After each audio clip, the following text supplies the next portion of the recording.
What we've done with making really good plans right now is I'm giving myself birdie looks on every single hole. If you can do that coming down the stretch of a golf course that's this hard, you can do it anywhere. You keep saying, let's live to fight another day. Now we're on 18. There ain't no more days to fight. Are you gonna play this par 5 differently if you're one up or one down? You know, my game plan is always to make the lowest score possible on every hole. Yeah. But am I gonna try and bite off a little bit more? To be honest, if I need to get home in 2, I'm probably gonna work to turn the ball over a little bit, get it down there a little bit further. If I know that 5 wins the tournament, my main emphasis is getting the ball in play.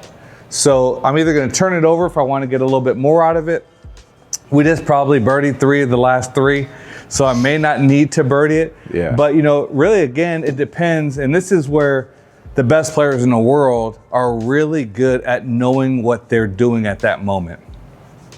I fade the ball off the tee mostly, but I haven't been fading it great lately, and I've been turning it over pretty good. So I'm not gonna hit the shot that I think I should hit. I'm hit the one I know I can hit. So we're gonna try and juice one down there a little bit more, which means I'll probably go about 220. But again, there's palm trees straight through on the right side. I'm gonna turn it over. The only thing I wanna do is make sure I avoid those bunkers left. The bunkers make a tough layup, and I definitely can't get home in 2.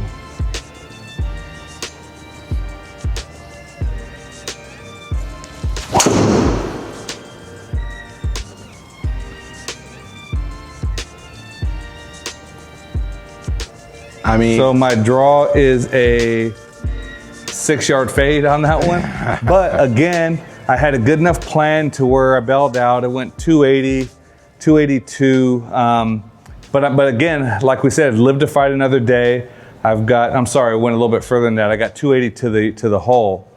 And so the hole's what, 604? So it says I hit it 320. I don't know. Maybe it's a little soft. So now we got to make a decision.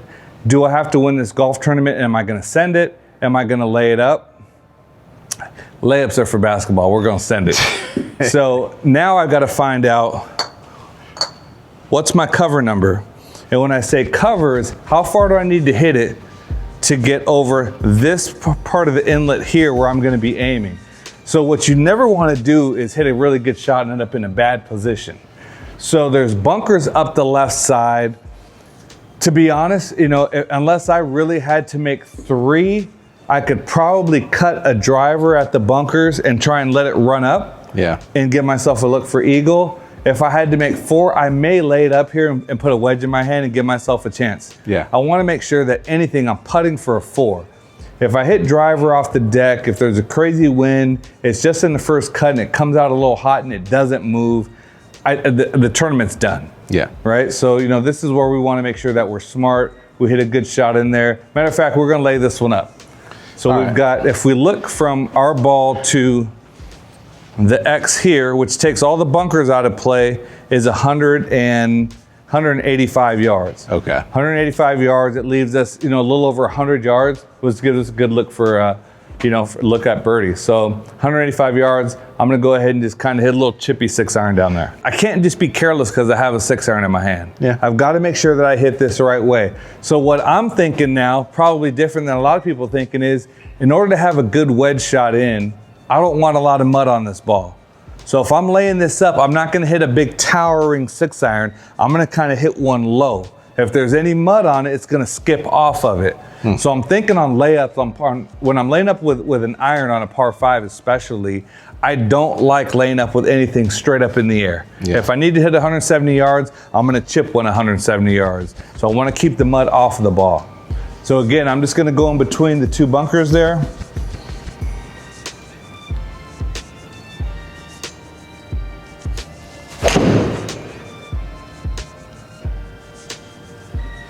Hit my little low chippy draw in there. Okay, now we're in a prime position for our 3rd shot. So what we've done with making really good plans right now is I'm giving myself birdie looks on every single hole. If you can do that coming down the stretch of a golf course that's this hard, you can do it anywhere. You can do it on your local golf courses. You can do it at any golf course in the world. But what I'm doing is I'm not trying to do too much. I'm hitting the golf shots that I know I can hit. I'm playing to the fat sides. Water short, I'm hitting it past it. At hazard left, I'm hitting it to the right. Stuff to the right, I'm hitting it to the left. So now we've got 101 yards, which is a good number for me. So here I've got a full, I'm gonna hit a 55-degree wedge. I got 100 yards. It's about 2 feet up. It is West Palm, so there's gonna be a little bit of breeze into here that says 4 mile an hour into the breeze off of the right. So if I feel like if I can hit something about 110 yards, land it just past it and to the right, it should spin back to pretty close to the pin. All right, by the way, are you thinking at all about technique right now? I'm not thinking totally execution. Yeah. Right now, when you're playing, there's a time for technique, and a lot of time that's going to be in your pre-shot routine. Right. And you knock the technique down. Once you get over the ball, I'm looking at target, and it's like see spot, hit spot. Yeah.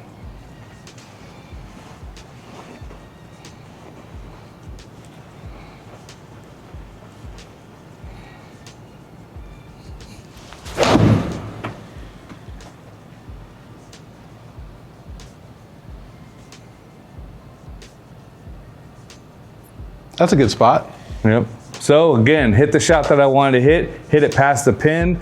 So we don't always have to be super aggressive and go for it. I got 11 footer to win the golf tournament. If I sat on the tee and said we're gonna give yourself 11 feet to win the golf tournament, you probably take it. I'm taking that as a birdie putt because I want to. So I just birdied 4 in a row coming down the bear trap. On the first take, how about that? There are no second takes here. There might be some edits. There are no second takes. Not on the edge.